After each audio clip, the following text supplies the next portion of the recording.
நாம் இந்த இடத்துல பைபிள் ஸ்டடியில் 1 சாமுவேல் 14வது அதிகாரத்திலிருந்து பார்த்து கொண்டிருக்கிறோம். விசேஷமாக இந்த பைபிள் ஸ்டடியில் இஸ்ரவேலின் ராஜாக்களை குறித்து பார்த்து கொண்டிருக்கிறோம். ரொம்ப முக்கியமாக சில காரியங்கள் நம்ம அதில் பார்த்து கொண்டிருக்கிறோம். எடுத்துக்கொள்ளுங்கள். 1 சாமுவேல் 14வது அதிகாரம் 35வது வசனத்துக்கு நம்ம வந்துட்டோம் இல்லைங்களா? இதில் நம்ம 35வது வசனத்திலேருந்து படிக்கும்போது ஒவ்வொரு காரியங்களாக படித்து அதில் அநேக காரியங்களை நம்ம கற்றுக்கொண்டு வருகிறோம். ஆமென். சரி, நான் படிக்கிறேன். ஒவ்வொரு வசனமாக படித்து அதிலிருந்து சில காரியங்கள் தியானித்து கொண்டு வருகிறோம். 35வது வசனம். பின்பு சவுல் கர்த்தருக்கு ஒரு பலிபீடத்தை கட்டினான். அது அவன் கர்த்தருக்கு கட்டின முதலாவது பலிபீடம். 36வது வசனம். அதற்கு பின்பு சவுல், நாம் இந்த ராத்திரியிலே பெலிஸ்தரை தொடர்ந்து போய் விடியற்கால வெளிச்சமாக மட்டும் அவர்களை கொள்ளையிட்டு அவர்களில் ஒருவரையும் மீதியாக வைக்காதிருப்போமாக என்றான். அதற்கு அவர்கள், உம்முடைய கண்களுக்கு நலமானபடியெல்லாம் செய்யும் என்றார்கள். ஆசாரியனோ, நாம் இங்கே தேவ சந்நிதியில் சேர கடவோம் என்றான். இந்த வசனத்திலிருந்து நம்ம ஒவ்வொரு வாரம் படிக்கும்போது பெலிஸ்தரை தொடர்ந்து போய் அது குறித்து ஒரு வாரம் பார்த்தோம். அதுக்கு அடுத்தது கொள்ளையிட்டான், அதை பற்றி கொள்ளையிடுறதை பற்றி ஒரு வாரம் பார்த்தோம். அதுக்கு அடுத்தது ஒருவரையும் மீதியாக வைக்கக்கூடாது அப்படின்னு ஒரு வாரம் பார்த்தோம். இந்த நாளில் பார்க்கும்போது அதுக்கு அடுத்தது சவுல் சொல்கிறாரு, இதை குறித்து நான் திரும்ப உங்களுக்கு சொல்கிறது என்னென்னா, இந்த வெற்றி யோனத்தான் மூலமாக உண்டான வெற்றி. யோனத்தானுடைய ஆயுததாரி 2 பேர் என்ன பண்ணுறாங்க, பெலிஸ்தருடைய தானியத்தில் போய் பெரிய வெற்றியை உண்டாக்குகிறார்கள். அப்போது அதை குறித்து கூட நான் பேசினேன். தேவன் ஒரு பெரிய கூட்டத்தை வச்சு தான் பெரிய காரியங்கள் செய்வார் நம்ம நினைக்கிறது பெரிய தப்பு. சின்ன கூட்டத்தை வச்சு கூட கர்த்தர் என்ன பண்ணுவார்னா பெரிய காரியங்களை செய்வார். 2 பேர், யோனத்தான் ஆயுததாரி 2 பேரை வச்சு கர்த்தர் பெலிஸ்தருடைய சேனையில் தானியத்தில் பெரிய ஒரு சங்காரம், பெரிய தோல்வியை அவர்களுக்கு கொடுத்துட்டாரு. இஸ்ரவேல் ஜனங்களுக்கு ஒரு பெரிய வெற்றி உண்டாயிடுச்சு. கொஞ்சம் ஆடு மேய்ச்சிட்டு இருந்தார். யார்? தாவீது. எவ்வளோ ஆடு மேய்ச்சாரு? ஆயிரக்கணக்கான ஆடு மேய்க்கல, கொஞ்சம் ஆடு தான். சொற்ப ஆடுகளை மேய்ச்சி கொண்டிருந்த தாவீது தான் பெரிய கோலியாத்தை ஜெயிச்சார். நம்மளாம் என்ன நினைப்போம்னா, நிறைய ஆடு மேய்க்கிறவங்க தான் பெரிய ஆளுங்க, எவ்வளோ ஆடு வச்சிருக்குதோ அவங்க அவ்வளோ பெரிய ஆளுன்னு நினைக்கிறோம். ஆனால் கவனிங்க, கொஞ்சம் ஆடு தான். அவங்க அண்ணன் கேட்குறாருல, தாவீதுடைய அண்ணன் கேட்குறாரு, அந்த கொஞ்சம் ஆடுகளை யார் வசத்தில் விட்டுட்டு இங்கே வந்த கேட்டார்களா? கேட்கலீங்களா? அப்போ தாவீது கொஞ்சம் ஆடு தான் வச்சுக்கிறார். சின்ன மந்தை தான், பெரிய ஆள் கிடையாது. ஆனால் செஞ்ச காரியம் பெரிய காரியம். கர்த்தர் அதுதான் சொல்கிறேன், நம்ம எளிமையாக இருக்கலாம், ஒன்றும் இல்லாமல் இருக்கலாம், நமக்கு கொஞ்சம் இருக்கலாம், ஆனால் கர்த்தர் நம்மை கொண்டு பெரிய காரியங்கள் செய்வார். நம்ம அதெல்லாம் மறந்தே போகக்கூடாது. எப்பவுமே வாழ்க்கையில் நம்ம எப்பவுமே என்ன பண்ணிடுறோம்னா, பெருசாக வச்சு தான் பெருசாக செய்வாங்க. அது மனுஷங்களுக்கு தான் என்ன பண்ணோம், ஒரு பெரிய காரியம் செய்யணும்னா நிறைய பேர் தேவைப்படும். கர்த்தருக்கு நிறைய பேரே தேவைப்படாது. அதை நம்ம பாருங்கள், செங்கடலை 2ஆக பிரித்தார். எத்தனை பேரை வச்சு செங்கடலை பிரித்தார்? ஆண்டவருக்கு எத்தனை பேர் தேவைப்பட்டுச்சு செங்கடலை 2ஆக பிரிக்க? ஒன்றுமே கிடையாது. அவர் உண்டாக்கி வச்ச காற்றை என்ன பண்ணார்? வீச பண்ணினார். செங்கடல் 2ஆக பிரிந்தது. இஸ்ரவேல் ஜனங்கள் 50 லட்சத்துக்கும் மேற்பட்ட ஜனங்கள், எல்லாருக்கும் 1 மாதத்துக்கு கறி கொடுப்பேன்னு சொன்னார். எத்தனைக்கு? எவ்வளோ நாளைக்கு? 1 மாதம் சொன்னார் ஆண்டவர். 1 மாதத்துக்கு உங்களுக்கு நான் என்ன பண்ணுவேன்? கறி கொடுப்பேன்னாரு. மோசே புலம்புறாரு, ஆண்டவரே இவங்ககிட்ட இருக்கிற ஆடு மாடெல்லாம் அடித்து போட்டால் கூட 1 வாரம் தாங்காது. இவன் வச்சிருக்கிற ஆடு மாடெல்லாம் எல்லாத்தையும் வெட்டி ஒரு ஆடு இருக்கக்கூடாது, ஒரு மாடு இருக்கக்கூடாது, 50 லட்சம் பேருக்கிட்டையும் எல்லாத்தையும் சாப்பிடுங்கன்னு சொல்லி சாப்பிட வச்சோம்னா ஒரே வாரத்தில் காலி பண்ணுறான். ஆனால் நீங்கள் என்ன சொல்லியிருக்கிறீங்க? 1 மாதத்தில் சொல்லியிருக்கிறீங்க. இது எப்படி நடக்கும்? மோசையை என்ன சொல்ல தெரியுங்களா? சமுத்திரத்தில் இருக்கிறதெல்லாம் எடுத்துகிட்டு கொட்டினா கூட பத்தாது இவனுக்குன்றுவார். சமுத்திரத்தில் இருக்கிற மச்சங்களெல்லாம் எடுத்துன்னு இவனுக்கு செஞ்சு போட்டால் கூட என்ன பண்ணாது? பத்தாது, அவ்வளோ பேர் இருக்கிறானே அப்படின்னுவார். ஆனால் கர்த்தர் சொல்வார், அப்போ தான் கர்த்தருடைய கை குறுகி போயிருக்கிறது என்று நீ நினைக்கிறாயோ? என்ன கேட்பாரு? கர்த்தருடைய கை குறுகி போயிருக்கிறதுன்னு நினைக்கிறேன்னா எனக்கு சின்ன கைன்னு நினைக்கிறியா அப்படி கேட்குறாரு. புரியுங்களா? சின்ன சின்ன கை, சின்ன சின்ன விரல் கிடையாது. அதாவது ஒரு குழந்தை கையால் ஒரு ஒரு குடத்தை தூக்க முடியாது. ஆனால் சின்ன கை, அதால் என்ன பண்ணும்? ஒன்றுமே பண்ண முடியாது. ஆனால் ஒரு வளர்ந்த ஆம்பளையால் என்ன பண்ண முடியும்? ஒரு குடத்தை தூக்க முடியும். ஒரே கையில் தூக்குறாங்க. அப்போ அது வளர்ந்த கை. அதான் கேட்குறாரு, ஏன் இதை செய்ய முடியாதபடிக்கு என் கை குறுகி இருக்குதுன்னு நீ நினைக்கிறியா சொல்லிட்டு ஆண்டவர் சொல்கிறாரு, நாளைக்கு நீ பார்ப்ப அப்படின்னு சொல்கிறாரு. வசனம் சொல்கிறார், அவர் ஒரு கீழ்காற்றை வீச பண்ணினார். காடைகள் எல்லாம் வந்து கிட்டத்தட்ட இந்த இந்த இந்த பக்கம் ஒரு நாள் பிரயாணம், இந்த பக்கம் ஒரு நாள் பிரயாணம். எத்தனை அடி? 2 அடி ஹைட்டு, 2 அடி 3 அடி ஹைட்டுக்கு காடைகள் குவிஞ்சு கிடக்குதான். அவங்க சாப்பிட்றாங்க, எடுத்து சாப்பிட்றான், வந்து விழுந்து நிற்குது. எடுத்து சாப்பிட்றான், வந்து விழுது. 1 மாதத்துக்கு கர்த்தர் கொடுத்தாரு. அல்லேலூயா. அப்போ கர்த்தர் எவ்வளோ பேர் தேவைப்பட்டுச்சு? ஆட்கள்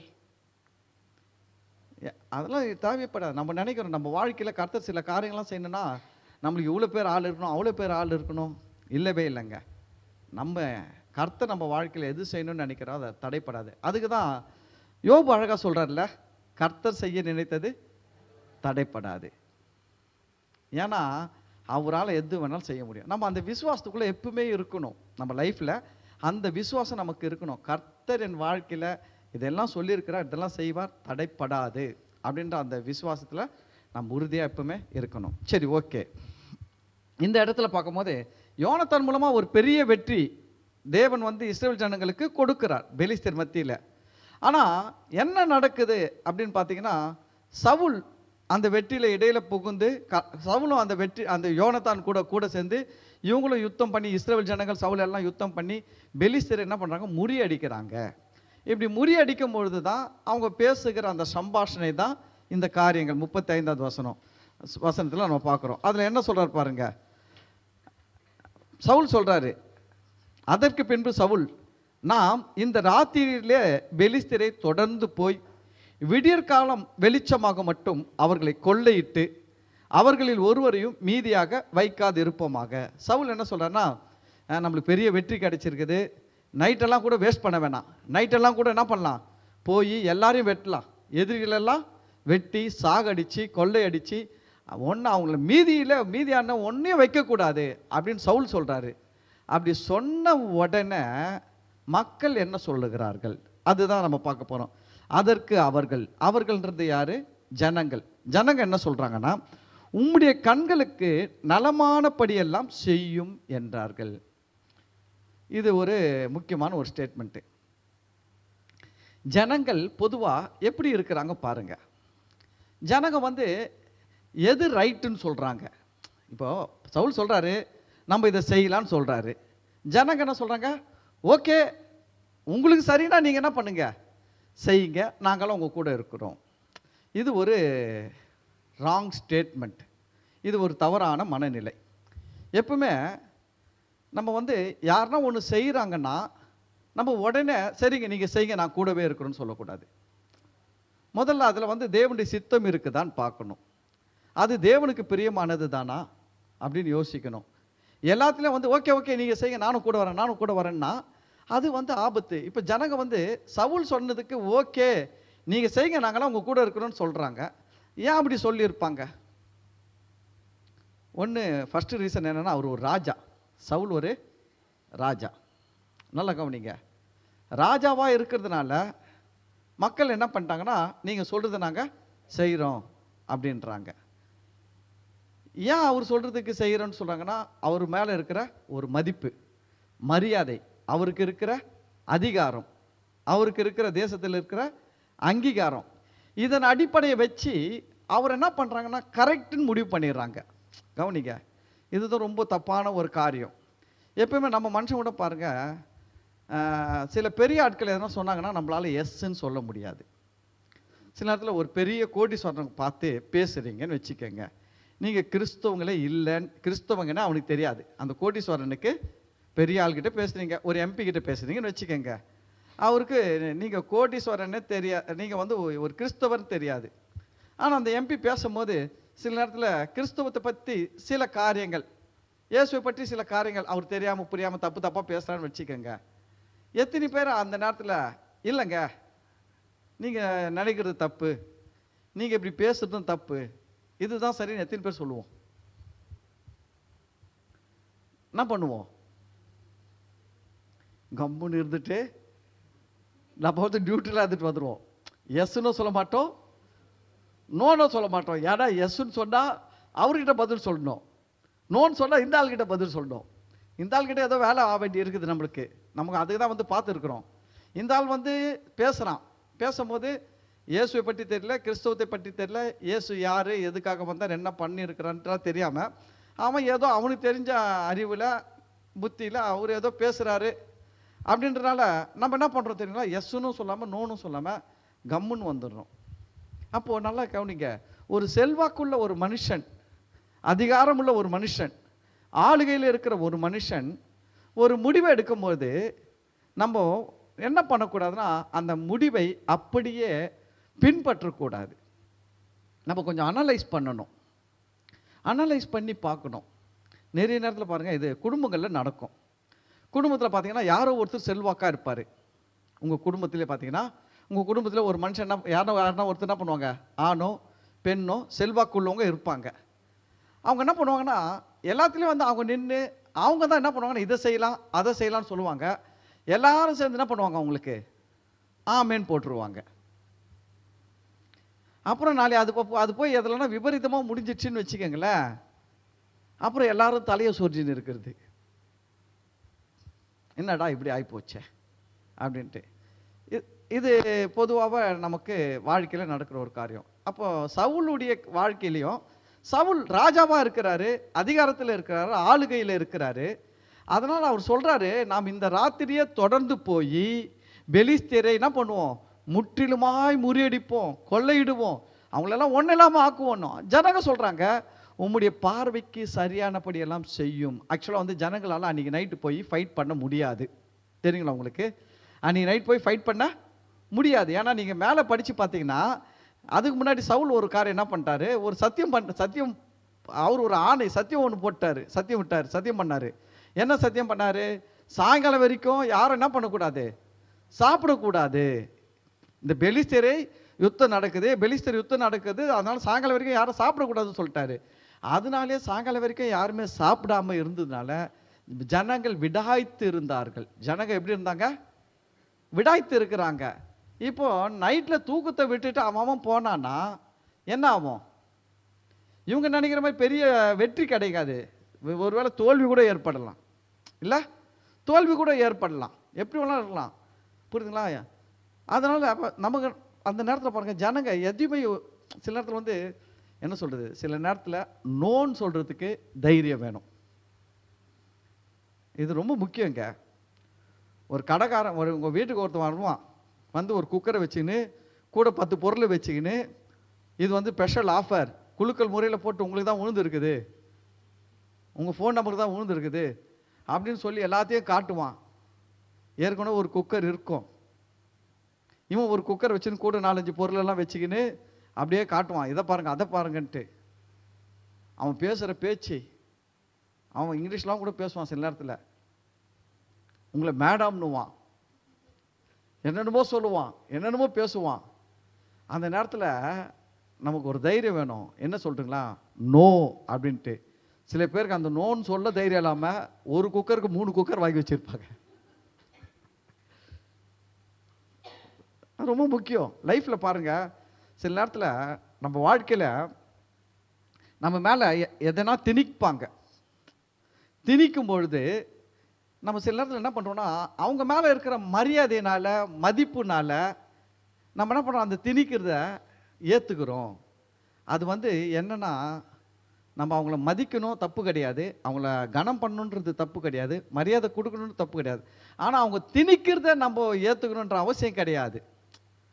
நம்ம லைஃபு, நமக்கு தேவன் என்ன நியமிச்சிருக்கிறார், நமக்கு நியமித்திருக்கிற ஓட்டத்தில் நாம் பொறுமையோடு ஓடக்கடவும். நமக்கு என்ன ஓட்டமோ அதில் தான் நம்ம ஓடணுமே ஒழிய, நம்மளை வந்து ஒரு ஆள் மேலே உட்காந்து சவுக்கில் அடிச்சு ஓட்டக்கூடாது. அது ரொம்ப முக்கியம். யாருன்னா உட்காந்து உங்கள் முதுகில் உட்காந்து உங்களை சவுக்கு வச்சு ட்ருன்னா நோன்னு சொல்லணும். என்ன சொல்லணும்? ஹலோ மிஸ்டர், கொஞ்சம் இறங்குறீங்களா? என் லைஃப்பை நீங்கள் ஓட்டாதீங்க, என் லைஃப்பை நான் ஓட்டணும். சில நேரத்தில் எல்லாமே அப்படி தான். சில நேரத்தில் நோ சொல்ல தைரியம் இல்லைன்னா நம்ம லைஃபே ஸ்பாயில் ஆகிடும். சில நேரத்தில் நம்மளுக்கு நோ சொல்ல தைரியம் இல்லைன்னா நம்ம பெரிய தோல்வியை சந்திக்க வேண்டியதாகிடும். சில நேரத்தில் நம்மளால் நோ சொல்ல முடியலன்னா நம்ம பெரிய பிரச்சனையில் மாட்டிக்க வேண்டியதாக போயிடும். நோ சொல்ல கற்றுக்கணும், அது ரொம்ப முக்கியம். டாமினேட் பண்ண, நம்மளை டாமினேஷன் பண்ண விடக்கூடாது. யாருன்னா ஒருத்தர் வந்து ரொம்ப டாமினேட் பண்ணி, இந்த துட்டு வச்சுருக்கிறல, வா நகை கடைக்கு போய் நகை எடுத்துன்னு வந்துடலாம் அப்படின்னு அதை எடுத்து நகையை எடுத்துன்னு வர வச்சு, அப்புறம் மறுநாள் உங்களுக்கு செலவுக்கு துட்டு இல்லாமல் அரிசிக்கு கடன் வாங்குற மாதிரி ஆகிடக்கூடாது. புரியுதுங்களா? டாமினேட் பண்ண விடக்கூடாது. நம்ம புத்தியை வைக்கணும், நம்ம சொல்லணும், இல்லை நான் இவ்வளோ காசு இருக்குது, நான் இந்த மாதத்தில் இந்த செலவு இருக்குது, இதுக்கெல்லாம் இந்த செலவுக்காக வச்சுருக்கிறேன், குடும்பம் நடத்த வச்சுருக்கிறேன், அதனால் இதெல்லாம் எனக்கு தேவை அப்படின்னு சொல்ல தெரியணும். அவங்க சொல்லுவாங்க, இருக்குது இல்லை, வா பார்த்துக்கலாம், வா. ஏசப்ப என்ன பண்ணுவார்? சந்திப்பார். இப்போ போயிட்டு இந்த 50,000 ரூபாய்க்கு ஒரு சவரன் செயின் எடுத்துகிட்டு வந்துடலாம் வான்னுவாங்க. போயிட்டு அவங்க கூடவே போயிட்டு சரவணா ஸ்டோரில் போயிட்டு ஒரு சவரன் செயின் எடுத்துகிட்டு வந்துட்டு ஒரு வாரம் வரைக்கும் இருந்துட்டு ஒரு வாரம் கழிச்சு பக்கத்து வீட்டில் போயிட்டு ஒரு 1000 ரூபாய் கடன் கொடுக்குறியான்னு கேட்கக்கூடாது. அது நல்லது கிடையாது. நம்ம உங்களுக்கு தெரியணும், நான் இதுதான் எனக்கு கொடுத்துருக்கிற ஆசீர்வாதத்தில் நான் இதெல்லாம் செய்யணும், என் சம்பளத்தில் இதெல்லாம் பண்ணணும், என்னுடைய கெப்பாசிட்டி என்ன, நான் எதெல்லாம் செய்யணும், அகலக்கால் வைக்கக்கூடாது, இதெல்லாம் நீங்கள் முடிவு பண்ணி வச்சு இருக்கிறதுல நீங்கள் கரெக்டாக போகணும். ஆனால் என்ன வரணும், நம்மளை சுற்றி இருக்கிற சூழ்நிலைகள், அது இந்த என்ன சொல்லுவாங்க, இந்த செல்வாக்கு மிக்கவர்கள், நம்ம உறவினர்களோ நண்பர்களோ செல்வாக்கு மிக்க யாரோ ஒருத்தர் நம்ம வாழ்க்கையில் புகுந்து நம்மளை வந்து தேவையில்லாத காரியங்களை கொண்டு போய் செயல்பட வைப்பாங்க. நம்ம அதுக்கு எஸ் சொல்லக்கூடாது. அதுதான் இங்கே கற்றுக்கணும். மக்கள் எல்லாம் சொல்கிறாங்க, என்ன சொல்கிறாங்க? எஸ் அப்படின்றாங்க. ஆனால் அந்த இடத்துல பாருங்கள், சூப்பராக ஒரு வேர்டு வருது. என்னன்னா ஆசாரியன். ஆசாரியன் சொல்கிறாரு, நாம் இங்கே தேவ சந்நிதியில் சேர கடவோம். அப்போ ஆசாரியன் என்ன சொல்கிறாருன்னா, மக்கள் எல்லாம் பாருங்கள், மக்கள் எப்படி இருக்கிறாங்க, ராஜாவுக்கு எஸ்ஸு, ஆனால் ஆசாரியன் எஸ் சொல்லலை.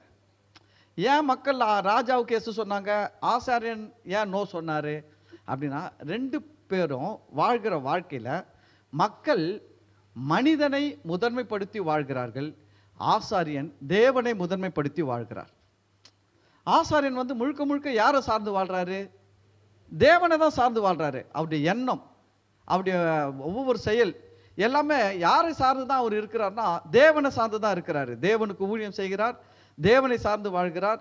அவருடைய காரியங்கள்லாம் வந்து எப்படி இருக்குதுன்னா, தேவன் என்ன சொல்லுவார் இதுக்கு, தேவன் என்ன எதிர்பார்க்குறாரு, தேவன் என்ன விரும்புகிறாரு அப்படின்ற ஒரு மைண்ட் செட்டப்பு ஆசாரியர்களுக்கு.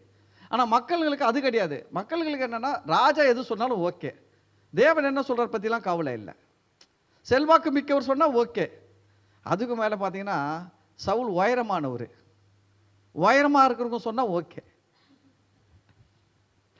சில நேரத்தில் பாருங்க, இந்த sales officer, sales representative, sales executive அல்லது சூப்பர்வைசர்ஸ், இது மாதிரிலாம் ஆட்களை செலக்ட் பண்ணும்போது நீங்கள் பாருங்கள், அந்த கம்பெனிங்க எப்படிப்பட்ட ஆட்களை செலக்ட் பண்ணுவாங்கன்னா, உயரமாக இருக்கிற ஆட்களை தான் செலக்ட் பண்ணுவாங்க. ஏன் உயரமாக இருக்கிற ஆட்களை செலக்ட் பண்ணுவாங்கன்னா, இந்த உயரமாக இருக்கிற ஆட்கள் பார்த்து எதனா சொன்னால் மக்கள் வந்து கரெக்டாக என்ன பண்ணுவாங்க, எஸ்ன்னுவாங்க. ஏன்னா மக்கள்கள் வந்து ஹைட்டை வச்சு என்ன பண்ணுறாங்கன்னா, ஒன்று அந்த உயரத்துக்கு பயப்படுறான், அந்த ஹைட்டுக்கு என்ன பண்ணுறான், பயப்படுறான். இன்னொன்று, அவன் அந்த ஹைட்டை வச்சு பார்த்த உடனே அவன் உயரமாக இருக்கணும்னு சொல்கிறதுலாம் கரெக்டாக இருக்கணும்னு வேறு முடிவு பண்ணிடுறான். அதனால் பாருங்கள், அந்த நம்ம உலகத்தில் கூட சில வேலைகளெல்லாம் செய்யறதுக்கு சூப்பர்வைசர், மேனேஜர், சில போலீஸ்காரங்க வேலைக்கே பாருங்கள் எப்படி எடுக்கிறாங்க. அந்த ஹைட்டு 6 அடினா 6 அடி தான் இருக்கணும், அது கம்மியாக இருந்தால் என்னது, ரிஜெக்டு இல்லை. அவன் ஒரு ஸ்டாண்டர்டு வச்சுருக்கிறாங்க. சவுல் பார்த்தீங்கன்னா, இஸ்ரேல் தேசத்தில் இருக்கிற எல்லா ஜனங்களும் விட ஹைட்டு, எல்லா ஜனங்களும் சவுளுடைய தோலுக்கு கீழே இருந்தார்கள்.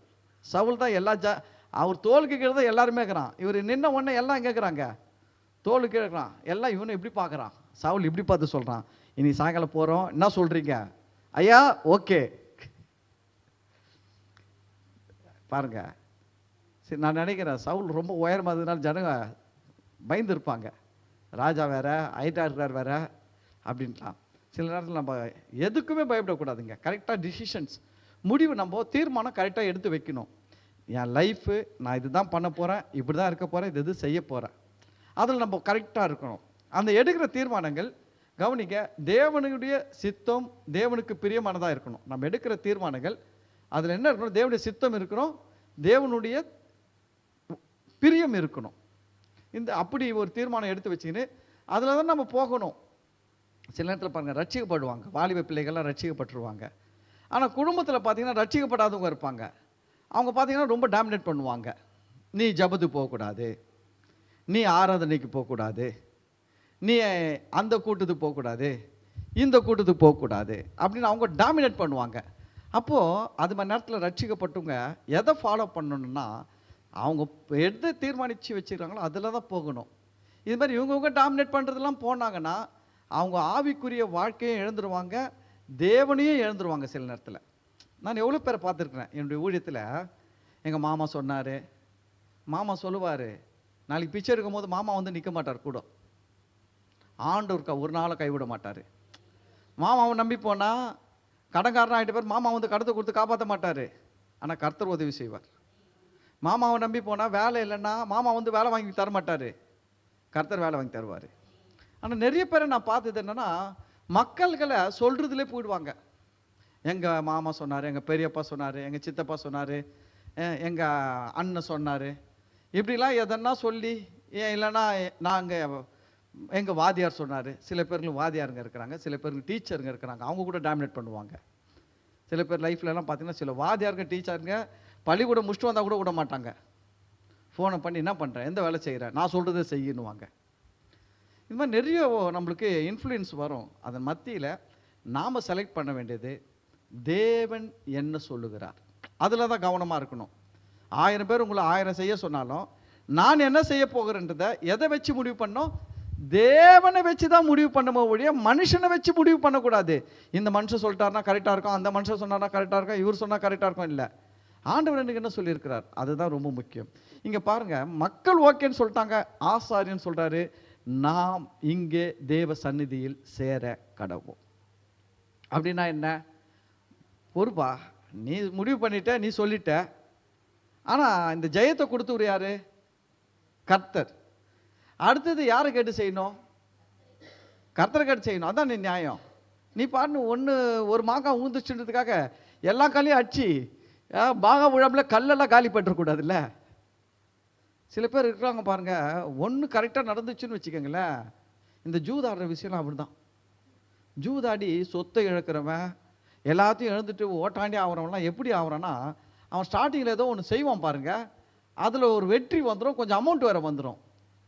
அவனை பார்த்தீங்கன்னா அவன் அந்த ஒன்று ஜெயிச்ச உடனே அவன் என்ன பண்ணுவான் தெரியுங்களா, தொடர்ந்து ஆடுவான், பல தோல்வி ஏற்படும், அவன் அதை பற்றியே கவலைப்பட மாட்டான். ஐயோ இவ்வளோ போகுதுன்ட்டு ஜெயிச்சிருவோம் ஜெயிச்சிருவோம் ஜெயிச்சிருவோம், அப்புறம் எல்லாம் போயிடும், கடைசியில் ஒன்றுமே இருக்காது ஆகிடும். காரணம் பாருங்க, ஒரு வெற்றி. அதே போல் இந்த இடத்துல நம்ம கவனிக்க வேண்டிய விஷயம், நம்ம வாழ்க்கையில் நமக்கு வருகிற வெற்றிகள் நாம் உண்டாக்குறது கிடையாது, நம்முடைய பலன் கிடையாது, தேவன் கொடுத்தது. நம்ம வாழ்க்கையில் வர வெற்றிகள் யார் கொடுத்தது? அதில் நமக்கு ரொம்ப பர்ஃபெக்டாக இருக்கணும், அதில் நம்ம தெளிவாக இருக்கணும். சில நேரத்தில் வந்து பிசாசு வந்து அப்படி தான் பேசுவான். என்ன பேசுவான்?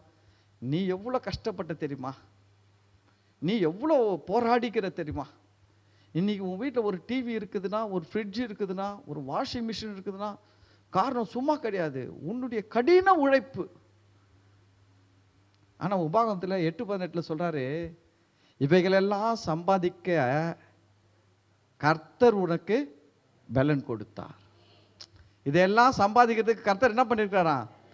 இந்நாளில் உனக்கு உண்டாயிருக்கிற இந்த ஐஸ்வர்யத்தெல்லாம் சம்பாதிக்க கர்த்தர் உனக்கு பலன் கொடுத்தார். அந்த பலன்றது என்னன்னா உயிர். சப்போஸ் உயிர் இல்லைன்னா இவ்வளோ வேலை செஞ்சு இந்த டிவி ஃப்ரிட்ஜு வாஷிங் மிஷின்லாம் வாங்கியிருக்க முடியுமா? முடியாது. சரீரத்தில் பலன் கொடுக்கலன்னு வச்சுக்கோங்க, எவ்வளோ பேருக்கு பலவீனம்லாம் இருக்குது. இப்போ யோசிச்சு பாருங்கள், ஒரு ஆளுக்கு ஹார்ட் அட்டாக் வந்துடுச்சு, மேஜர் ஹார்ட் அட்டாக்லாம் வந்துடுச்சுன்னா வெயிட்டு தூக்கக்கூடாது சொல்லிடுவாங்க, ரொம்ப நடக்கக்கூடாது சொல்லிடுவாங்க, ஓடக்கூடாது சொல்லிடுவாங்க. அப்போது அதுபோல் ஏதாவது ஒரு பலவீனம் வந்துச்சுன்னா நீங்கள் உழைச்சி சம்பாதிச்சு டிவி, ஃப்ரிட்ஜ், வாஷிங் மிஷின்லாம் வாங்க முடியுமா? முடியாது. அப்போது இதெல்லாம் இல்லாமல் நம்மளை நல்லா வச்சு இருக்கிறதே கர்த்தர் தான். அப்போ நம்ம வாழ்க்கையில் நமக்கு ஒரு துரும்பு வீட்டில் வாங்கினா கூட முதல்ல என்ன எண்ணம் வரணும்னா, நான் வாங்கிட்டேன், நான் சம்பாதிச்சிட்டேன்னு வரக்கூடாது, கர்த்தர் கொடுத்தார்.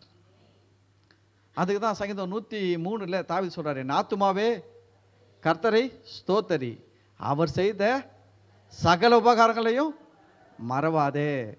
ஒவ்வொரு பொருளும் வாங்கும்போது வீட்டில் ஆண்டவருக்கு நன்றி சொல்லி அதை வீட்டில் கொண்டு வந்து வைங்க. ஒரு பொருள் வாங்கினா முதல்ல யாருக்கு நன்றி சொல்லணும்? நன்றி சொல்லணும். என்ன நன்றி சொல்லணும்? ஆண்டவரே, இதை நீங்கள் கொடுத்தீங்க, இதை நான் என் சுய பலத்திலேயோ இல்லை என்னுடைய திறமைனாலும் நான் வாங்கலப்பா, நீங்கள் கொடுத்தீங்க. இதற்கு வாங்குவதற்கு பலனையும் பணத்தையும் நீங்கள் கொடுத்தீங்க. இதை வாங்கினதுக்காக ஸ்தோத்திரம். ஆண்டவரே, இந்த பொருளை ஆசீர்வதிங்க. இது உங்கள் பிள்ளையாகி எனக்கு எப்படி இருக்கட்டும்? ரொம்ப நாள் ஆசீர்வாதமாக இருக்கட்டும். வீண் செலவுகள் வரக்கூடாது, நஷ்டங்கள் வரக்கூடாது. ஆண்டவரே, இந்த பொருள் நீங்கள் கொடுத்தது எனக்கு ரொம்ப பிரயோஜனமாக இருக்கட்டும் அப்படின்னு சொல்லிட்டு ஒரு ப்ளஸ் பண்ணி அதை என்ன பண்ண, ஜெபம் பண்ணி வைக்கணும் வீட்டில். புரியுதுங்களா? அது ரொம்ப நல்லது. ஒரு சின்ன கம்பல் வாங்கினா கூட ஜெபம் பண்ணணும், சின்ன மூக்குத்தி வாங்கினா கூட ஜெபம் பண்ணணும். எத்தனை பேர் அப்படி பண்ணுறோம்? வாங்கின உடனே பார்த்த உடனே அங்கேயே கண்ணாடியில் வச்சு பார்த்து அங்கேயே மாட்டிக்கிட்டு, சம்பளம் வாங்கினா கூட வாங்கின உடனே சம்பளத்தை அங்கேயே பிரித்து சுக்குபாய் பிரியாணி கடையில் சாப்பிட்றக்கூடாது, கவரை பிரித்து. சம்பளம் வாங்கினா கூட முதல்ல என்ன பண்ணோம்? கவரை எதுக்கும் பிரிக்கக்கூடாது. எடுத்துன்னு வந்து ஆண்டவர் சமூகத்தில் வச்சு, ஆண்டவரே, இந்த 30 நாள் வேலை செய்ய எனக்கு இங்கே பலன் கொடுத்ததற்காய் நன்றி, 30 நாள் எனக்கு ஆரோக்கியம் கொடுத்துருக்காய் நன்றி, எனக்கு 30 நாள் ஜீவனை கொடுத்துருக்காய் நன்றி, நான் செஞ்ச வேலைக்கு நீங்கள் கொடுத்துருக்கிற சம்பளத்துக்காய் ஸ்தோத்திரம். ஆண்டவரே, சம்பளத்தை உங்கள் கருத்தில் ஒப்பு கொடுக்குறேன். 5 அப்பம் 2 மீனை ஆசீர்வதித்து எல்லாருடைய தேவைகளையும் சந்தித்து மீதி எடுக்க வச்சது போல இந்த சம்பளத்தை கர்த்தர் ஆசீர்வதித்து என் எல்லா தேவைகளையும் சந்தித்து மீதி எடுத்து வைக்க எனக்கு உதவி செய்யுங்கப்பா சொல்லிட்டு, ஆண்டவரே, உண்மை நான் கனம் பண்ணுறேன். அதற்கு அடையாளமாக என்ன பண்ணுறேன்? 10ல் 1 பங்கு தசமாகத்தை உமக்கு கொடுக்குறேன், சந்தோஷமாக கொடுக்குறேன், உற்சாகமாய் கொடுக்குறேன், மனப்பூர்வமாய் கொடுக்குறேன் ஆண்டவரே அப்படின்னு சொல்லி நீங்கள் 10ல் 1 பங்கை எடுத்து வச்சுட்டு மீதி நீங்கள் ஆண்டவர்கிட்ட அதை வச்சுட்டு மீதி நீங்கள் எடுத்து செலவு பண்ணி பாருங்கள். நான் சொல்கிறேன், உங்களுடைய சம்பளம் ஆசீர்வாதமாக உங்களுக்கு இருக்கும். ஆனால் நம்ம எத்தனை பேர் பண்ணுறோம்? நான் ஒரு பாஸ்டர், வர்ற காணிக்கையை ஜெபம் பண்ணாமல் அதுலேருந்து பைசா எடுக்க மாட்டேன். தெரியுமா உங்களுக்கு? வர்ற காணிக்கையை முதல் வேலை என்ன தெரியுங்களா? மொத்தமாக எடுத்துகிட்டு போய் அந்த கவரோடு அப்படியே வச்சு ஆண்டவர்கிட்ட ஜெபம் பண்ணுவேன். நான் என்ன ஜெபம் பண்ணேன்? ஆண்டவரே, இந்த காணிக்கையில் இருக்கிற ஒவ்வொரு பணம் எவ்வளோ இருக்குதுன்னு எனக்கு தெரியாது, இனிமேல் தான் பிரிக்க போகிறேன். ஆனால் இந்த பிள்ளைகள் உமக்கென்று கொடுத்துருக்குறாங்க. யாருக்குன்னு கொடுத்துருக்குறாங்க? உமக்கென்று கொடுத்துருக்குறாங்க. ஆண்டவரே, விசுவாசத்தோடு கொடுத்துருக்குறாங்க, உற்சாகமாய் கொடுத்துருக்குறாங்க, மனப்பூர்வமாய் கொடுத்துருக்குறாங்க. நீங்கள் இதை அங்கீகரிங்க, நீங்கள் இதை ஏற்றுக்கொள்ளுங்க, இதை ஆசீர்வதிங்க. இதற்குரிய பலன் உங்களுடைய வார்த்தையின்படி பிள்ளைகள் வாழ்க்கையில் என்ன பண்ணோம்? எல்லாருக்கும் உண்டாகணும் ஆண்டவரே. அதுக்கு அடுத்தது, இதை நான் சரியான முறையில் உங்களுடைய ராஜ்யத்தின் வளர்ச்சிக்கென்று பயன்படுத்த, உங்களுடைய நாமத்தின் மகிமைக்கென்று பயன்படுத்த எனக்கு என்ன பண்ணுங்க? உதவி செய்யுங்க. நான் ஜெபிச்சுட்டு தான் அதை எடுக்கிறேன். எடுத்து அதை எழுதி அதுக்கு பிறகு நான் என்ன பண்ணுறேன்? யூஸ் பண்ணுறேன். சரி, எதுக்கு சொல்ல வரேன்னா, நம்ம அப்படி செய்யும்போது நம்ம மனசில் ஒரு காரியத்தை நம்ம உறுதிப்படுத்துகிறோம். என்ன படுத்துகிறோம்னா, இந்த வெற்றி என்னுடைய பலத்தினால் வரல, இது கர்த்தர் கொடுத்த வெற்றி. இந்த ஆசீர்வாதம் என்னுடைய சுயமுயற்சி கிடையாது, கர்த்தர் கொடுத்தது. இன்னைக்கு எனக்கு இருக்கிறது எல்லாமே என்னுடைய ஆற்றலோ, என்னுடைய திறமையோ, என்னுடைய படிப்போ, என்னுடைய பதவியோ, அல்லது ஏதோ 4 பேர் எனக்கு செஞ்ச உதவியோ கிடையாது. முழுக்க முழுக்க கர்த்தர். அல்லேலூயா. அதை நம்ம அந்த கான்செப்டில் சரியாக இருந்தால் அடுத்த கான்செப்டில் சரியாக போவோம். சவுல் அந்த கான்செப்டில் இல்லை. சவுல் ஜோனத்தான் மூலமாக கர்த்தர் தான் வெற்றி கொடுத்தாரு. ஜோனத்தான் மூலமாக கர்த்தர் வெற்றி கொடுத்த உடனே இவர் என்ன பண்ணார்? அந்த வெற்றியில் போய் கலந்து 4 பேரை வெட்டிட்டு இவர் என்ன முடிவு பண்ணுறாரு? நம்ம தான் ஜெயிக்கிறோம், நம்ம தான் பண்ணுறோம், நாம தான் செய்கிறோம்னு சொல்லிட்டு ஒரு அந்த மனநிலையில் போயிட்டாரு. அந்த மனநிலையில் போயிட்டு ஜனங்க கிட்ட கேட்குறாரு, இன்னைக்கு நைட்டு எல்லாம் கிளம்பி வெட்டிடலாம் வாங்கடா, இன்னைக்கு நைட்டு எல்லாம் கிளம்பி போயிட்டு பெலிஸ்தர்லாம் என்ன பண்ணலாம்? மொத்தமாக காலி பண்ணான்னா ஜனங்கள்லாம் சொல்கிறாங்க, உம்முடைய பார்வைக்கு நலமானபடியெல்லாம் செய். உலகத்தானே பாட்டு பாடிடுறாங்க, கண் போன போக்கிலே கால் போகலாமா? பாடிடுறானா? பாடிக்கிறீங்களா? கண் போன போக்கில் கால் போக கூடாது சொல்லுவாங்க. இஷ்டத்துக்கும் ஆடாத சொல்கிறாங்க. அப்படின்னா என்னென்னா, இப்போ யோசிச்சு பாருங்க, ஒருத்தன் வண்டி ஓட்டுறான், கண் பார்க்குற இடமெல்லாம் வண்டி ஓட்டானா என்ன ஆகும்? இப்படி பார்த்தான், நேராக பார்த்து வண்டி போனான், டக்குன்னு இந்த ரைட் சைடில் ஒரு கடையை பார்த்தான், நேராக கடைக்கு நேராக வண்டியை திருப்பினான்னா என்ன ஆகும்? இடிச்சிடுவான். இவன் கண் போனபடியெல்லாம் வண்டி ஓட்டினா அந்த வண்டி தாறுமாறாக போவோம் இல்லை? கண் போனபடியெல்லாம் வாழ்க்கை அப்படிதான்.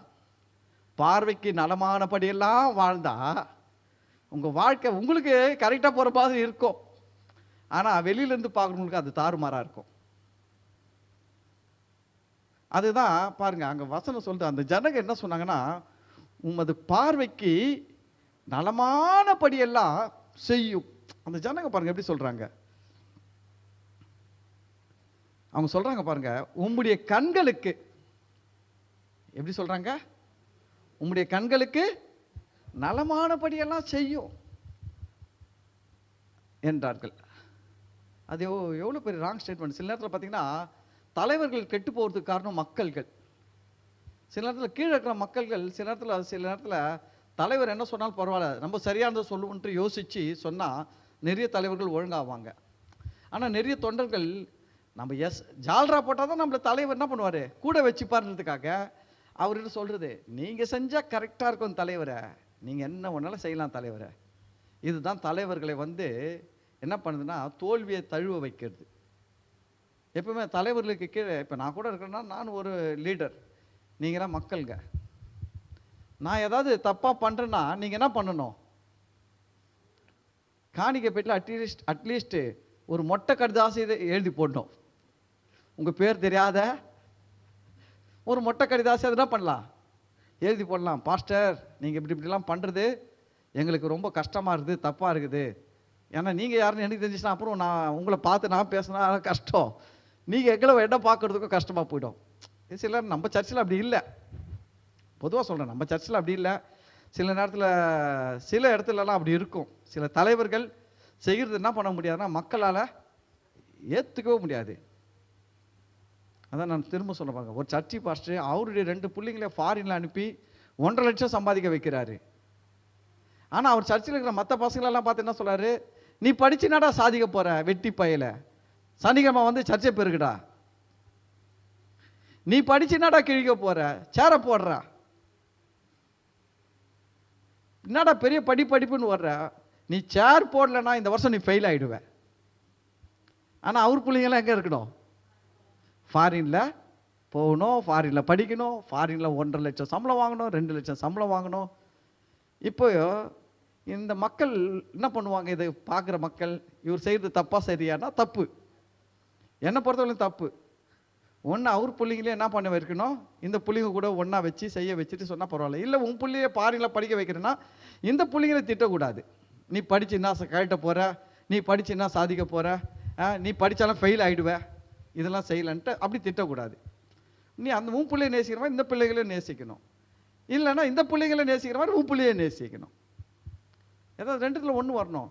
அப்போது அது மாதிரி பண்ணும்போது அப்போ அந்த சர்ச்சில் இருக்கிறவங்க என்ன பண்ணலான்னா ஒரு வெள்ளை பேப்பரில் எழுதி போட்டுடலாம், தப்பு கிடையாது. உங்கள் பிள்ளைகளை மட்டும் ஊழியம் செய்யாமல் ஃபாரினில் அனுப்பி அதை இதெல்லாம் சம்பாதிக்க வைக்கிறீங்க, எங்கள் பிள்ளைங்கெல்லாம் கர்த்தருக்கு சேர் போடாமல் போனால் ஃபெயில் ஆகிடுவாங்கன்னு சொல்கிறது எந்த விதத்தில் சரி? நம்ம சர்ச்செலாம் பரவாயில்லைங்க, சில சர்ச்சிலெல்லாம் உட்காரவே முடியாது, ரொம்ப கஷ்டமாக இருக்கும். அதாவது மக்கள்களை நான் ஓப்பனாக சொல்கிறேன் கேளுங்களேன், உங்களுக்கு போதிக்கிறதுக்கு தான் பாஸ்டர். ஏன் உங்களுக்குள்ளே இருக்கிற பரிசுத்தானவரும் எனக்குள்ளே இருக்கிற பரிசுத்தானவரும் உங்களுக்கு போதிக்கிறதுக்கு தான் இயேசு கிறிஸ்து கொடுத்தார். அவர் சொல்கிறாரு, நான் சொன்ன யாவையும் நான் அனுப்ப போகிற தேற்றரவாளன் உங்களுக்கு என்ன பண்ணுவார்னா நினைப்பூட்டுவார். நினைப்பூட்டுவார் யாருக்கு? மக்கள்களுக்கு. எப்படி நினைப்பூட்டுறாரு? நீங்கள் பைபிள் படிக்கும் போது உங்களுக்கு நினைப்பூட்டுவார். ஒரு வேளை சில நேரத்தில் பாஷங்க பேசும்போது பாஷங்க மூலமாக உங்க கூட ஆவியானவர் பேசுவார். இதுதான் வந்து ஆவியானவர் செய்கிற ஒரு செயல், மிகப்பெரிய செயல். இதுதான் நம்ம புரிஞ்சுக்கணும். ஆனால் வந்து அப்போது மக்கள்கள் இதை புரிஞ்சுக்கின்னு போகணும். ஊழியக்காரங்களும் இதை புரிஞ்சுக்கணும். தேவையில்லாமல் ஜனங்களை போட்டு என்ன பண்ணக்கூடாதுன்னா திட்டின்னு இருக்கக்கூடாது. நாசமாக போயிடுவேன், உருப்படாமல் போயிடுவேன், உன் பிள்ளைலாம் என்ன ஆகிடும். அது இப்போல்லாம் இல்லைங்க, இப்போல்லாம் ரொம்ப கம்மியாகுது அந்த ரேஷியோ. ஒரு காலத்துலலாம் நான் சிபிஎம் சர்ச்சில் இருந்தேன். சிபிஎம் சர்ச்சிலலாம் போயிட்டு நீங்கள் போயிட்டு ஐயா டாக்டர் படிக்க போகிறான் என் பிள்ளை அப்படின்னா உடனே அப்படி பார்ப்பாங்க. பெருமையின் ஆவி, உன் பிள்ளைய கம்பவுண்டர் படிக்கவை, அதுதான் தாழ்மை அப்படியே சொல்லுவாங்க. என் பையன் ஃபாரின் போகலாம், ரொம்ப அங்கெல்லாம் பயந்து சொல்லணும். போயிட்டு தைரியமாலாம் சொல்ல முடியாது, பயந்து சொல்லணும். ஐயா பையன் ஃபாரின் போய் படிக்கலாம். ஃபாரின் போய் தான் படிக்கணுமா? இங்கே ஒரு கார்ப்பரேஷன் பள்ளிக்கூடத்தில் படிக்க வச்சா என்ன பெருமை அப்படின்னுவாங்க. அது ஒரு காலம். இப்போலாம் அதெல்லாம் இருக்குதா இல்லையான்னு தெரியல. நான் சிபிஎம் பக்கம் போய் ரொம்ப நாள் ஆகுது. அது உள்ளெல்லாம் போடுதில்ல, அது உள்ளதான் வெளில வந்துட்டேன். அப்படிலாம் இருந்தது. ஆனால் இன்றைக்கி பரவாயில்ல. ஆனால் இன்றைக்கி நான் பார்த்த வரைக்கும் ஒரு பக்கம் இது போல் இருந்தாலும் இன்னொரு பக்கம் மக்களும் பாஷங்களை செம்மையாக நோண்டுறாங்க. மக்கள்கள் என்ன பண்ணுறாங்க, பாஷங்களை ரொம்ப நோண்டுறாங்க. ரொம்ப உஷாராக இருக்கணுங்க. மக்கள்களும் பாஷ பிரச்சனை பண்ணுறாங்க. என்கிட்ட ஒரு லேடி ஒரு ஃபோன் பண்ணி ஒரு கேள்வி. அந்த லேடி ஒரு தவறான வாழ்க்கை வாழுது. அந்த அம்மா என்ன சொல்லுதுன்னா, அந்த அம்மா செய்யுது நியாயம்னு சொல்லுது. தவறான வாழ்க்கை வாழ்ந்துக்கின்னு தான் செய்வது நியாயம் அப்படின்னு சொல்லி பேசுது. என்ன பண்ணுவீங்க அதுக்கு? அது சொல்றது என்னன்னா, நான் ஆண்டவர்கிட்ட ஜெபம் பண்ணேன், ஆண்டவரே இது தவறாக இருந்தால் இதை நீங்களே பிரிச்சுடுங்க அப்படின்னு ஜெபம் பண்ணேன். ஆனால் நான் எப்போல்லாம் ஜெபம் பண்ணுறேன் அப்போ தான் ரொம்ப சமாதானம் வருது, சந்தோஷம் வருது. அப்போ அதுலேருந்து நீங்களே சொல்லுங்கள் பாஸ்டர். அப்போ கர்த்தரே எதுனா பண்ணியிருக்காரு, சரின்னு தானே சொல்கிறாரு. நான் சொன்னேன், நான் கூட ஜெபம் பண்ணிட்டு காலைல கிளம்புறேன். ஆண்டவரே எதெல்லாம் திறந்து இருக்குதோ அதெல்லாம் உமக்கு சித்தம், எதெல்லாம் மூடி இருக்குதோ அதெல்லாம் உமக்கு சித்தம் இல்லைன்னு கிளம்புனேன். ஒரு சர்ச்சு பக்கம் போனேன், சர்ச்சு மூடி இருந்துச்சு. திங்கக்கிழமை காலைல சர்ச்சு மூடி இருந்துச்சு. அப்படியே கொஞ்சம் தாண்டி போன உடனே ஒரு சினிமா தேட்டர் திறந்து இருந்துச்சு. நான் வந்து இதுதான் சித்தம், உள்ளே போயிட்டா சரியாயிடுமான்னு கேட்டேன். ரோட்டில் ஒரு வண்டி தாறுமாறாக ஓடின்னு வருது, பிரேக் இல்லாமல். நீங்கள் நிற்பீங்களா ரோட்டில்? ஓரமாக நிற்கிற ஆள், கர்த்தாவே உமக்கு சித்தம் இல்லைன்னா மோதாமல் இருக்கட்டும், உமக்கு சித்தம் இருந்தால் மோதட்டோன்ட்டு நிற்பீங்களா? இல்லை அதெல்லாம் ஜெபியம் பண்ணாமல் ஓடி போய் ஒழிஞ்சிப்பீங்களா? என்ன பண்ணுவாங்க? அங்கே முன்னாடி ஒரு வண்டி பிரேக் டவுன் ஆகி ரோடெல்லாம் அலைமோதின்னு வந்தால் இங்கே இருக்கிறவங்க என்ன பண்ணுவாங்க? இப்படியா சொல்லுவாங்க, உமக்கு சித்தம் தான் மோதிட்டோம், சித்தம் இல்லாமல் சித்தம் தான் மோதிட்டோம், சித்தம் இல்லைன்னா மோதாமல் இருக்கட்டும் அப்படின்னா ஜெபம் பண்ணுவாங்க. என்ன பண்ணுவாங்க? அங்கே வண்டி பிரேக் டவுன் ஆயிடுச்சுன்னு 4 பேர் ஓட ஆரம்பிச்சு கூட இவங்க ஆட்டோமேட்டிக்காக ஓட்டுருவாங்க. அப்போது பாருங்கள், தவறு செய்கிறதுக்கு மட்டும் எல்லாம் கைகூடி வந்துச்சான். அதனால் அவங்க செய்கிறது தவறு இல்லையா, அதை கர்த்தரே வாய்க்கப்பட்டிருக்கிறாராம். நல்லா கேட்டேன், என்னால் எவ்வளோ கேட்க முடியுமோ கேட்டுட்டேன். நான் கேட்டதில் உண்மையில் அடுத்த ஃபோனே நம்மளுக்கு பண்ணவும் மாட்டாங்க. நான் கேட்டேன், நான் என்ன சொன்னேன், உங்கள் உறவை அவங்க சொல்கிறாங்க, நான் ஒரு காரியம் செய்கிறேன், அது சரியா தப்பா நீங்கள் சொல்லுங்கன்னாங்க. நான் சொன்னேன், நீங்கள் செய்கிறத சொல்கிறது முன்னாடி நான் சொல்கிறேன், சரியா தப்பா நீங்கள் சொல்லுங்கள். நீங்கள் செய்கிறத வெளி உலகத்தில் சொல்ல முடிஞ்சால் அது சரி, வெளி உலகத்தில் சொல்ல முடியலன்னா அது தப்பு. நீங்கள் செய்கிற காரியத்தை வெளி உலகத்தில் வெளிப்படையாக சொல்ல முடிஞ்சால் அது சரி, வெளி உலகத்தில் வெளிப்படையாக சொல்ல முடியலன்னா அது தவறு. என்ன அந்த அம்மா சொல்லவே இல்லை என்ன செய்கிறேன்ட்டு. கரெக்ட் தானே? அப்போ யோசிச்சு பாருங்கள், எதுக்காக இதெல்லாம் சொல்லணும்? சில நேரத்தில் பாஷங்க மக்கள்களை போட்டு ஒரு பக்கம் உருட்டுறாங்க, இன்னொரு பக்கம் மக்களுக்கு பாஷை போட்டு உருட்டுறதுங்க. சில நேரத்தில் ஏமாளி பாஷங்களாம் இருக்கிறாங்க. இந்த ஏமாளி பாஷங்களால் இந்த மக்கள் பண்ணுற இது பாருங்க ரொம்ப அநியாயம். சரி, நம்ம சவுலுக்கு போவோம். ஆமாம், ஏன்னா எதுக்கு சொல்ல வரேன்னா, தலைவர்கள் தவறு செய்யும்பொழுது கூட இருக்கிறவங்களாம் என்ன பண்ணோன்னா திருத்த வேண்டும். நாங்களாம் வளர்ந்து வரும்போது ஊழியத்தில் எங்களுக்கு எங்கள் பாஷங்களாம் எங்களுக்கு சொல்லி கொடுத்தது என்னென்னா, நமக்கு மேலே ஒருத்தர் இருக்கணும், நமக்கு கீழே ஒருத்தர் இருக்கணும். அவர் நம்மை சரிப்படுத்தணும், இவரை நாம் சரிப்படுத்தணும். அவர்கிட்ட நாம் கற்றுக்கொள்ளணும், இவர் நம்மிடத்தில் கற்றுக்கொள்ளணும். இப்படி தான் ஒரு உனக்கு வந்து ஒரு சென்டர் இருக்கணும். உனக்கு நீ ஆலோசனை கேட்கறதுக்கு ஒரு ஆள் இருக்கணும். அதே சமயம் உன் கீழே உருவாகிறதுக்கு ஒரு சீடனும் இருக்கணும். அப்போ தான் உனக்கு வந்து பாதுகாப்பு அப்படின்வாங்க. அது ரொம்ப கரெக்டு. நம்ம வந்து எப்பவுமே வந்து ஒரு லீடர் அவருக்கு மேலே ஒரு லீடர் வச்சுருக்கணும். அதே சமயம் அவர் கீழே சில ஆட்கள் என்ன பண்ணணும், உருவாக்கணும். இன்னொருத்தருக்கும் லீடராக இருக்கணும். இவருக்கு மேலே ஒரு லீடராக இருக்கணும், இவரும் இன்னொருத்தருக்கும் லீடராக இருக்கணும். எதுக்குன்னா அப்படி இருக்கும்போது தான் நம்மளுக்கு கீழே இருக்கிறவங்க நம்மளை சரி பண்ணும்போது அதை ஏற்றுக்கிற மனப்பக்குவம் ரொம்ப முக்கியம். அது ரொம்ப பெரிய பிரச்சனை. நம்மளுக்கு கீழே இருக்கிறவங்க ஏன் நமக்கு ஆலோசனை சொல்ல மாட்டேன்ட்டாங்க? நம்ம நினைக்கிறோம் நம்ம தான் பெரிய ஆள், நம்ம லீடர், எனக்கு எல்லாம் தெரியும். கிடையவே கிடையாது. நிறைய நேரத்தில் நான் சொல்கிறேன் கவனிங்க, லீடர்ஸுங்க நிறைய தவறு செய்ய வாய்ப்புகள் இருக்குது. ஆனால் கீழே இருந்து பார்க்குறவங்க தான் அதை என்ன பண்ண முடியும்னா சரி பண்ண முடியும். எப்பவுமே வந்து பார்த்தீங்கன்னா ஒரு ஏணி மேலே ஏறி நின்று நிறைய நேரம் பார்த்து பாருங்க. அது வந்து நம்ம ப்ராக்டிக்கலாக பார்க்கலாம். சில நேரத்தில் எதனா ஒன்று எடுக்கிறதுக்கோ பிடிக்கிறதுக்கோ ஒரு பெரிய உயரமான ஏணி மேலே ஏறிடுவான், இங்கேருந்து மேலே ஏறிடுவான். அவனுக்கு அது எங்கே இருக்குதுன்னு அவனுக்கு தெரியாது. ஆனால் கீழே இருக்கிறவன் சொல்லுவான் அங்கே லெஃப்டில் இருக்குது, லெஃப்டில் எடுவான். மேலே போகிறவனுக்கு என்ன பண்ணாது தெரியாது, சரியாக தெரியாது. ஆனால் கீழே இருக்கிறவனுக்கு கரெக்டாக தெரியும். அவன் அங்கேருந்து திரும்பி பார்த்து ஏய் நான் இவ்வளோ தூரம் மேலே வந்துட்டேன் எனக்கு தெரியாதா அப்படின்னு சொன்னான்னா அந்த காரியத்தை செய்யவே மாட்டான். ஆனால் கீழே இருக்கிறவன் சொல்கிறத கேட்கும்போது அவன் செய்வான். அது போல தான் எப்பவுமே நம்ம லைஃப்பில் ரொம்ப ரொம்ப முக்கியம். நமக்கு கீழே இருக்கிறவங்க நமக்கு ஏதாவது நல்ல ஆலோசனைகள் சொன்னால் நம்ம என்ன பண்ணோம்னா ஃபஸ்ட்டு அதை வந்து அவாய்ட் பண்ணக்கூடாது, உதாசீனப்படுத்தக்கூடாது. எனக்கு தெரியும், நான் பாஸ்டரு, நான் லீட்ரு, நான் அதுவாக்கம் இதுவாக்கம், என் படிப்பு என்ன தெரியுமா, என் திறமை என்ன தெரியுமா அப்படின்னு சொல்லி அவங்கள அவாய்ட் பண்ணக்கூடாது. என்ன பண்ணணும்னா சரி நான் கொஞ்சம் யோசிக்கிறேன், எனக்கு டைம் கொடுங்க. என்னது நான் கொஞ்சம் யோசிக்கிறேன், டைம் கொடுங்க. ஒன்று இல்லைன்னா சரிங்க நான் சொல்கிறேன் அப்படின்னாது சொல்லிவிட்டு அப்புறம் நம்ம என்ன பண்ணணும், அதை வந்து ஒரு பொதுவான மனநிலையில் யோசிக்கணும். இப்படி சொன்னாங்களே உண்மையில் நம்ம இப்படி தான் இருக்கிறோமா, இது சரியா தவறா, நம்ம இப்படி பண்ணோமா பண்ணக்கூடாதா அப்படின்னு ஒரு அலசி ஆராய்ந்து நம்ம முடிவெடுத்தோம்னா நான் சொல்கிறேன் நம்ம சரியான தலைவர்களாக இருப்போம். நம்ம அதை தவறு அதை வந்து எனக்கு தெரியும் நான் சொல்கிறத நீ செய் அப்படின்ற தலைவர்கள்லாம் உருப்பட்டதே கிடையாது. எப்பவுமே லைஃப்பில் நல்ல தலைவர்கள் கீழே இருந்து வர்ற கமெண்ட்டுகளை என்ன பண்ணுவாங்கன்னா பரிசீலனை செய்வாங்க.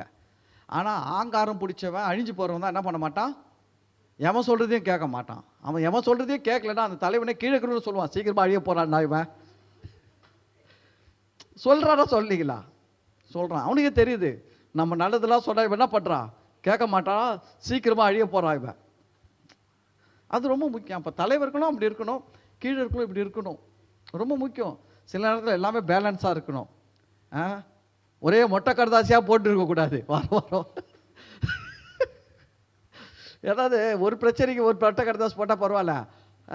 பாஸ்டர் நீங்கள் போடுற ஃபேண்ட் எனக்கு பிடிக்கலன்னு மொட்டை கடுதாசி, நீங்கள் போடுற சர்ட்டு பிடிக்கலன்னு மொட்டை கடுதாசி, அப்புறம் நீங்கள் மோதிரம் போட்டு பிடிக்கலன்னு மொட்டை கடுதாசி, இப்படிலாம் மொட்டை கடுதாசி போட்டால் அதுக்கெல்லாம் பதில் சொல்ல முடியாது. எது நியாயமோ எது தேவையோ அதுக்கு தான் என்ன பண்ண முடியும், பதில் சொல்ல முடியும். எவ்வளோ வேணாலும் சொல்லலாம். குறை சொல்லணும்னு நினச்சோம்னா எவ்வளோ வேணாலும் குறை சொல்லி மொட்டை கடுதாசி போடலாம். நியாயமாக சொல்கிறது இருக்குது, ஆனால் குறை சொல்லணுன்ட்டு மொட்டை கடுதாசி போடுறது இருக்குது. அதனால் அதுவும் முக்கியம், இதுவும் முக்கியம், எல்லாமே முக்கியம்தான். ஒரு நேரத்தில் சில நேரத்தில் பாருங்கள், நாங்களும் ஒரு வீட்டில் ஜப கொடுத்து போயிருந்தோம். அந்த வீட்டை நடத்த என்ன பண்ணிட்டாரு, ஜப கொடுத்து போகிறவர் எல்லாரும் தீர்க்க தரிசனம் சொல்லணுன்ட்டார். எல்லாரும் தீர்க்க தரிசனம் சொல்லணும்னா அடுத்த வாரம் சொல்கிறார் எல்லாரும் அடுத்த வாரம் வந்து தீர்க்க தரிசனம் சொல்லணுன்ட்டு. அந்த வீட்டு ஜபக்கூட்டம் நடத்துகிற வீட்டில் ஒரு பொண்ணு வந்து என்ன சொல்லிச்சு, அந்த வீட்டு ஜபக்கூட்டம் நடத்துகிற ஒரு பொண்ணை பார்த்து மகளே நீ போய்கொண்டு இருக்கிற பாதை சரியில்லை அப்படின்னுச்சு. ஏன்னா அந்த பொண்ணு யாரையும் லவ் பண்ணுது போல. அப்புறம் பாருங்க அவர் எல்லாத்தையும் ஸ்டாப் பண்ணிட்டாரு, தீர்க்க தரிசனமே வேணாம் நிறுத்து. எல்லாமே பேலன்ஸ் வேணும். எல்லாத்துலையும் என்ன வேணும், பேலன்ஸாக இருக்கணும். அதுதான் முக்கியம், ரொம்ப முக்கியம். தலைவர்கள் தவறும்பொழுது கீழே இருக்கவங்க அதை என்ன பண்ணணும், பொறுமையாக அழகாக சுட்டி காட்டணும். அதே சமயம் எப்பவுமே தலைவர்களை குறை சொல்லியிருந்தாலும் அதுவும் உருப்படாத போயிடும், ரொம்ப கஷ்டம். அதே சமயம் தலைவர்கள் வந்து எனக்கு எல்லாம் தெரியும் நீ ஒன்றும் சொல்லக்கூடாதுன்னு போயிடக்கூடாது. கீழேருந்து வர காரியங்களை நம்ம கொஞ்சம் யோசிக்கணும். ஏன் மக்கள் இப்படி சொல்கிறாங்க, ஏன் மக்கள் இப்படி பேசுகிறாங்க, இது நம்ம என்ன பண்ணணும் அப்படின்னும் கொஞ்சம் யோசிக்கணும். சரி, ஆனால் இந்த இடத்துல பார்த்தீங்கன்னா ஜனங்க சொல்கிறாங்க உங்களுடைய கண்களுக்கு நலமானபடி எல்லாம் செய்யும்.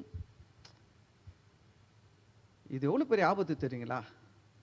நீங்கள் செய்யறதெல்லாம் செய்யுங்கன்னும் போது அந்த தலைவன் எடுக்கிற தவறான முடிவில் பாதிக்கப்பட போகிறது மக்கள் மட்டும் கிடையாது, தலைவனும் தலைவன் குடும்பமும் மக்களும் போர் வீரர்களும் குடும்பங்களும் பாதிக்கப்படும். எவ்வளோ பெரிய ஒரு சின்ன முடிவு எவ்வளோ பெரிய நஷ்டத்தை உண்டாக்கும்.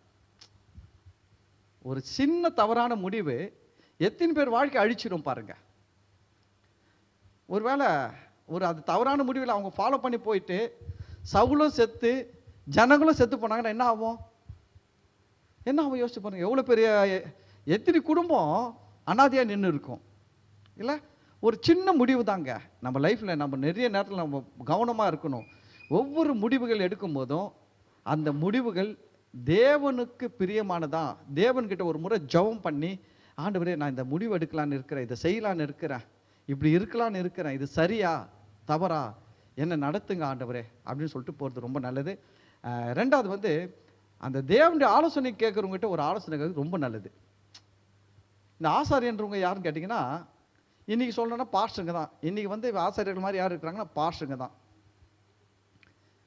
நீங்கள் உங்கள் லைஃப்பில் எந்த காரியத்துக்கு எந்த ஒன்று முடிவுனாலும் எடுங்க, தப்பு கிடையாது. ஆனால் பாஸ்டர்கிட்ட ஒரு வார்த்தை, இது செய்யலான்ற பாஸ்டர் நீங்கள் என்ன சொல்கிறீங்க அப்படின்னு அவர்கிட்ட ஒரு சஜஷன் கேட்டுக்கிறது உங்களுக்கு ஒரு பெரிய ஆசீர்வாதம். அந்த அந்த காரியத்தை சவுல் செய்யலை. அந்த காரியத்தை யார் செய்யலை? சவுலும் செய்யலை, ஜனங்களும் செய்யலை. சவுலும் செய்யலை, ஜனங்களும் செய்யலை. ஆனால் ஆசாரியனே முன் சொல்கிறாரு. ஜனங்கள் எல்லாம் சொல்கிறாங்க, உம்முடைய பார்வைக்கு நலமானபடி எல்லாம் செய்யும் என்றாங்க. ஆனால் ஆசாரியனோ, கவனிங்க, இந்த இடத்துல சவுல் ஆசாரியன்ட்ட கேட்டாரா? ஆசாரியரே நீங்கள் என்ன சொல்கிறீங்க? ஜனங்க கேட்டாங்களா? இல்லை. ஒரு நல்ல ஆசாரியன் மக்கள் தவறான முடிவு எடுக்கும்போது அவன் தானாக முன் அந்த மத்தியில் நின்று நல்லதை பேசுவான். அதுதான் நல்ல ஆசாரியன். ஒரு ஆசாரியன் அதை தான் செய்வான். பாருங்க, நம்ம நிறைய நேரத்தில் இன்னைக்கு ரொம்ப கஷ்டம். அன்றைக்கி சவுல் காலத்தில் அந்த ஆசாரியன் செஞ்ச அந்த ஆசாரியனை பாராட்டியே ஆகணும். ஏன்னா சவுல் ராஜா சாதாரண ஆள் கிடையாது. அவர் ராஜா, கிட்டத்தட்ட முதலமைச்சரை விட பிரைம் மினிஸ்டர் மாதிரி. அவர் பிரைம் மினிஸ்டர் ஒன்று சொல்கிற போது இடையில புகுந்து நோன்னு சொல்கிறதுக்கு எவ்வளோ பெரிய தைரியம் வேணும், அதை பரிசீலனை செய்யுங்கன்னு சொல்கிறதுக்கு எவ்வளோ பெரிய தைரியம் வேணும் இல்லை? யோசிச்சு பாருங்கள். இந்த நம்மளாக இருந்தால் என்ன பண்ணுறோம்? பாஸ்டருங்க, இன்றைக்கி இருக்கிற பாஸ்டர் இருந்தால் கூட வேணாம், என் வம்பு ராஜா இருந்தால் அந்த ஆள்கிட்ட போய் நம்ம பேசணும், அப்புறம் நம்ம சர்ச்சை சீல் வச்சுட்டு போயிடுவோம். அவன் நம்மளுக்கு அது வம்பு கம்முன்னு இருப்போம், சொல்லிவிடுவோம். ஆனால் பாருங்கள், ஆசாரியனும் அது ரொம்ப முக்கியம் எப்பவுமே. ஏன்னா ஒரு மனுஷன் உண்மையிலே தேவனுக்கு பயந்தா எந்த மனுஷனுக்கும் பயப்பட மாட்டான். ஒரு மனுஷன் தேவனுக்கு பயப்படுகிற மனுஷன் மற்ற மனுஷன் ராஜாவாக இருந்தால் கூட பயப்பட மாட்டான். தெரியுங்களா? ஏன்னா அவனுக்குள்ளே என்ன உறுதி இருக்குன்னா, நான் கர்த்தருடைய ஊழியக்காரன், நான் கர்த்தருடைய நல்ல வழிகளை மக்களுக்கு சொல்லுகிறவன், கர்த்தருடைய நல்ல ஆலோசனைகளை சொல்லுகிறவன், நான் இதில் தவறக்கூடாது, நான் சரியாக சொல்லணும். இது மக்கள் தவறான முடிவு எடுக்கிறாங்க, ராஜா தவறான முடிவு எடுக்கிறாரு, இதை நான் சரியாக என்ன பண்ணணும், சொல்லணும் அப்படின்னு சொல்லிட்டு தானா முன் பேசுகிறாரு. ஆசாரியன் சொல்கிறார், ஆசாரியனும் சொல்கிறாரு, நாம் இங்கே தேவ சந்நிதியில் சேர கடவோம் என்றான்.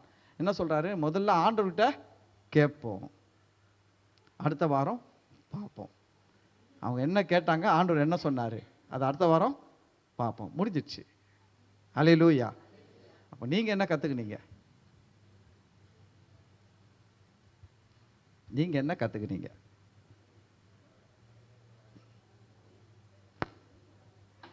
எல்லாத்துக்கும் எஸ் சொல்லிக்கின்னு, ஆமாம், அத்தை மாமா பாட்டன் பூட்டன் யாரெல்லாம் வராங்களோ அவங்களாம் சொல்கிறதுக்கெலாம் எஸ் சொல்லக்கூடாது.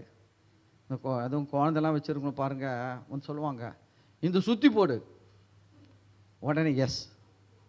அவங்க சொல்லுவாங்க, நான் சொல்கிறேன் குழந்தைக்கு அங்கே எடுத்துன்னு போய் மந்திரிச்சுன்னு வா, யாருக்கும் தெரியாமல் போகக்கூடாது. இதெல்லாம் வரும். நம்ம தேவனுக்கு பிரியமில்லாத காரியத்தை செய்ய சொல்லும் போது நோன்னு சொல்லணும். புரியுதுங்களா? எப்பவுமே நம்ம எது செஞ்சாலும் இது தேவனுக்கு பிரியமான்னு பார்த்து செய்யணும். ஓகே.